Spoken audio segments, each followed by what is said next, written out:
Hello, everybody, and welcome to this edition of the Irreverent Therapists with me, Marilyn Bradford, and my cohort, wrong way, Pam Houghteling. Hello. And the topic this time is dealing with toxic people. Are you an optimist? Do you believe that all people are basically good underneath it all? And have you ever been blindsided by someone's toxic behavior? Maybe you had a good friend and found out they'd been trashing you behind your back. Or maybe a colleague you thought was you had a good relationship with took credit for your work. These events can be bewildering and make us question ourselves and our sanity sometimes. Unfortunately, toxic people do exist. But the good news is that there are two tools, sorry, I've got a little morning voice here, to help you identify them sooner and not become their victims. Join us for some tips and tools for identifying and dealing with toxic people. Ta-da! I've never met any toxic people, have you? Oh, no, not at all. I think one example, well, go ahead, Pam. No, I was going to say, Marilyn, tell me about one of your toxic people. Okay, well, I'll tell you about a couple of them.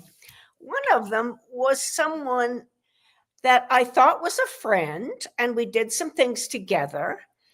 And I knew she was kind of entitled, but I didn't have a sense of how really over the top toxic she was.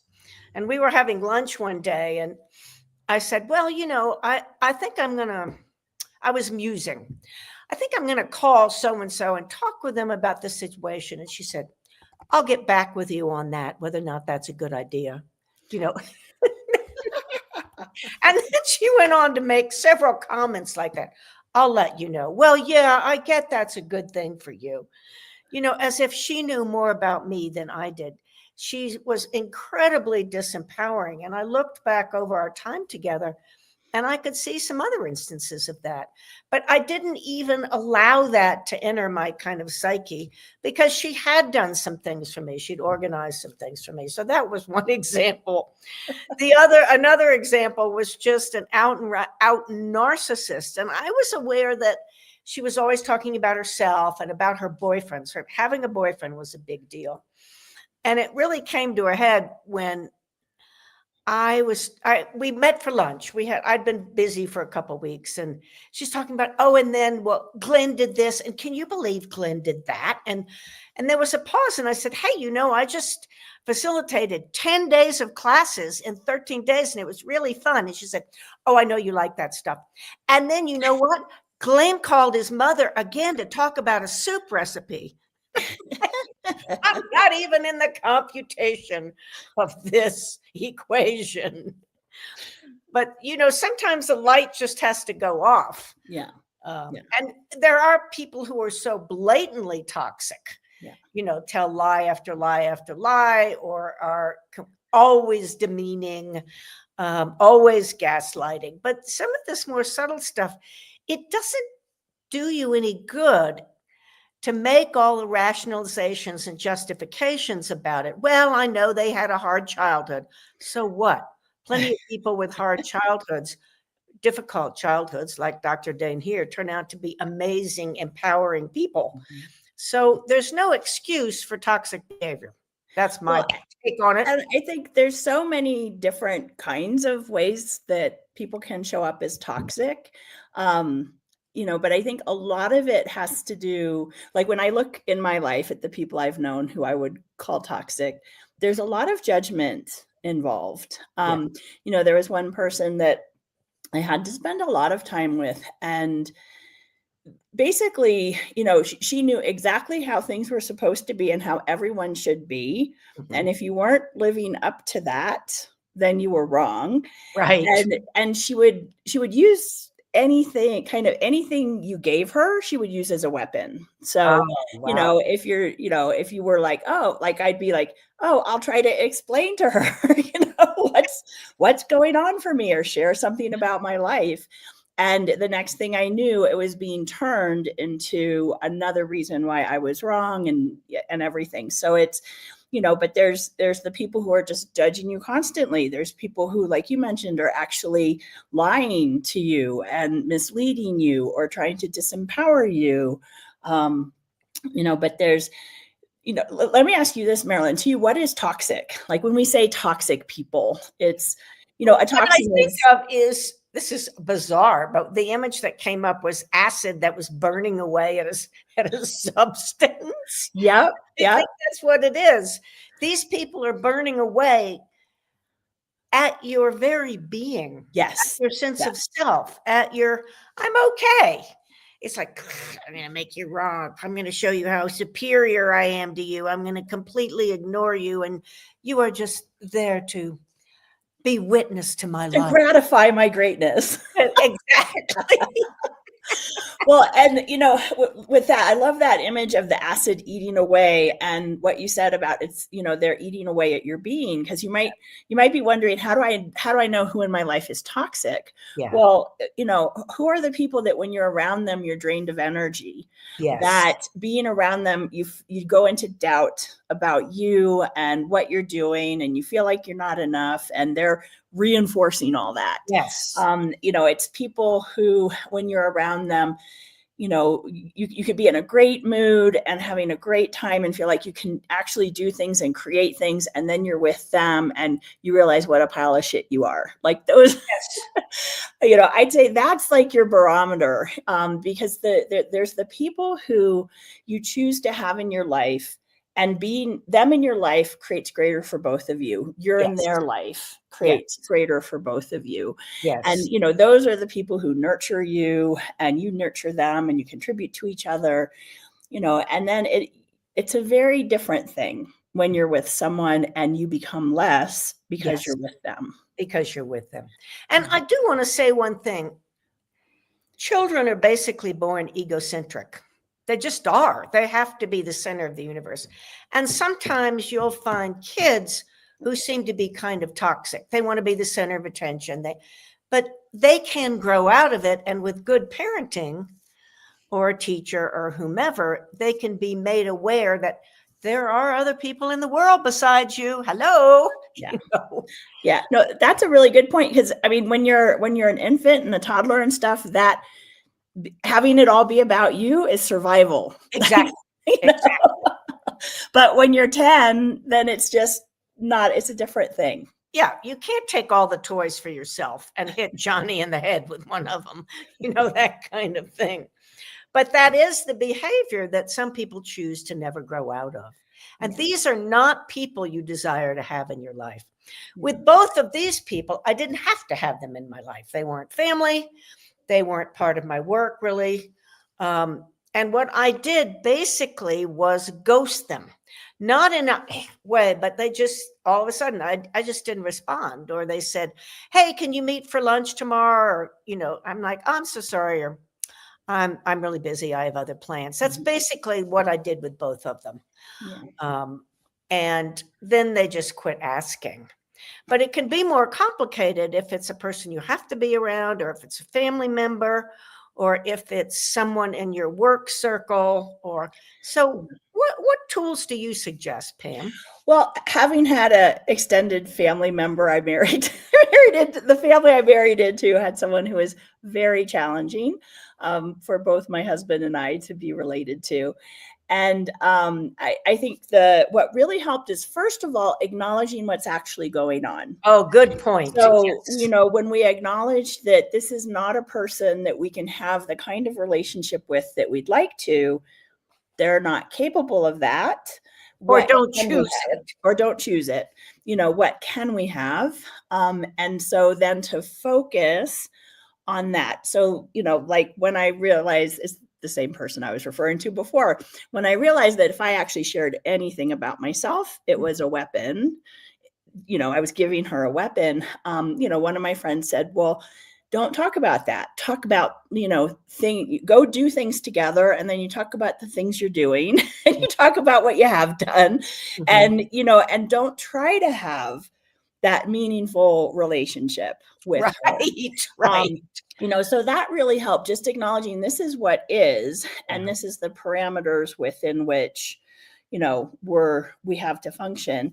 Another thing is, my husband and I realized that we had to be very clear with each other about what we were going to do with regards to her, because it was very easy to get this three-way embroilment going. And again, once we recognized that, then we didn't fall into that trap anymore. So by acknowledging what is, not being in judgment of her, we both were practicing presence and allowance and, just being with what is. And honestly, the going to access consciousness classes and getting those tools completely changed it for me, because in the moment I could just be like, wow, this is really interesting what she's choosing. I'm going to choose something different. Yes. And so, kind of all of that made it possible to have this person who was a constant presence in our lives be actually someone we could enjoy and within the parameters of what worked. Yes. So I'd say that too. Look for what works. Yeah. And also, one of the, like what you said, oh, she's choosing that whole not buying into their universe, not making anyone greater than you. That's a really big thing, because that's what toxic people want to do. They want to make themselves greater than you. And they want to make sure that you stay in that one down position, even when you're clearly, I don't know, smarter than they are, nicer than they are, all those kinds of things. Yeah. My mother was a great example of this.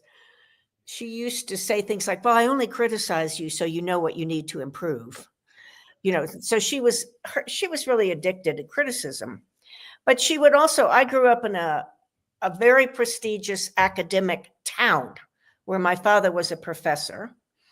And, like 98% of the high school went to, what mattered was what college you got into. Seriously, it wasn't how much money you had or anything like that. It was, where are you going to college? Or who you are. Yeah. Well, my mother was, you don't need to go to college, Marilyn. You can be a secretary like I was. And even then, I'm like, that's really weird. But the point of all of this was, and I'm not making myself a victim because I wasn't, I chose this. However, what I became aware of later was, if you're used to that treatment growing up, it's easy to overlook it or expect it when you're an adult. Yeah. So you really have to, without blame or anything like that, take a look at your childhood. Did you have toxic people growing up, and have you made that normal or okay? Or maybe you even copied it at some point, because we do tend to copy our family's behavior if we don't go, whoa. So, just be aware without judgment of what toxic behavior may have existed in your childhood and whatever that brought up or what that created. Yep. And find your own path for then transforming that into something different. Exactly. And, when you were talking, what it made me think of is that person is going to be how they are. Yes. Right? You're not, most of us who were in had close encounters with toxic people did a lot of trying to alter us to help mediate that toxicity. Right. And so what I find really helpful is when I acknowledge, wow, this person is honestly just being a CCFB. Yeah. That then basically they can be doing what they're doing and I can just be me. Yes. And be like, wow, they're doing that, but I don't have to fight it. I used to try to fight it, like, oh, if I could only get her to see just how wrong she is. She has no interest in that. No judgment on my part with that. Or if I could just get her to change, then life would be easier. And when I finally was like, no, she's being her and I can just let her be her, but that I can change how I am with it. And Yes. so I started doing all kinds of things to not lose me in that relationship, Right. and that she could kind of do whatever she was doing, and I was fine. And Yes, exactly. I didn't have to fight it. And in fact, not fighting it actually helps, because to not fight isn't being a doormat. It's No. actually just choosing to be. Yes. And sometimes you can even acknowledge stuff. Oh, did you mean to be that mean in your last comment? I mean, and there's we don't have time to get into this today, but there's a whole thing on gaslighting. When someone's gaslighting you, one of the ways to make it stop is to gaslight them back. But that's a whole different ballgame. And Marilyn has a whole class on gaslighting. Gaslight, I do. Well, and the one thing we didn't mention, which I just wanted to point out from the description you wrote, Marilyn, is, there's times where there's somebody who you're going along and you think they're your friend, or you think you have a great relationship, or you get along well at work, and suddenly it changes. Yeah. And they're not showing up the way, in that same way. And the one thing I found super helpful with that is, we kind of expect and project. If we're friends, that means that we have each other's backs, or, and first of all, what friendship means to me and what it means to you could be completely different. Yes. But we tend to kind of function in this little world, this little universe of what we think is going on, rather than being truly present with what is. Yes. And I just wanted to add something, because that brought up something for me, Pam. Another thing you can do is to ask, what is this person's hidden agenda? Yeah. Or what is this person's agenda? Because people can appear to be really nice and helpful. Oh, they want me to see them as a wonderful person and promote them, or they want me to go out of my way, even if I'm diminishing them, so ask, and you can sometimes go, wow, this is just a really cool person who's happy to be in the world, creating greater for everybody, including themselves, but not disincluding you. I don't think that's a word, but that's okay. You can make up a word. I can make up a word. Yeah. And I think that, including you is a big part, because so often we're trying to take care of everybody, or we're, making sure, things are smooth for everybody. Like we all have our different ways of being in the world. But if you include you and everyone, and you're present with all of it, and you ask questions, and you're willing to see the good, the bad, and the ugly, you can enjoy the person who's also toxic sometimes, because you're willing to see it for what it is. And you don't have to be like, oh, I'm only going to have people who aren't toxic in my life. It's like, you might want a toxic person as your lawyer if you're getting sued. They could be a very good asset, but you might not want to be married to them. Exactly. No, that's a very good point. Sometimes you want the white shark on your side. Yeah. But when you're willing to be present with what is, you can see it for what it is and choose. Yes. And know, yes, I'm going out to lunch with someone who's likely to stab me in the back, but we have really great conversations. So I'm going to enjoy it for what it is. Yes. Or they may be actually, in order to reel me in, they may be making a contribution to my business. Yeah. How do I use this to my advantage? Yeah. Yep. So anyway, I think that's a good place to cue the music. I do too. Thank you for joining us. Bye, everybody.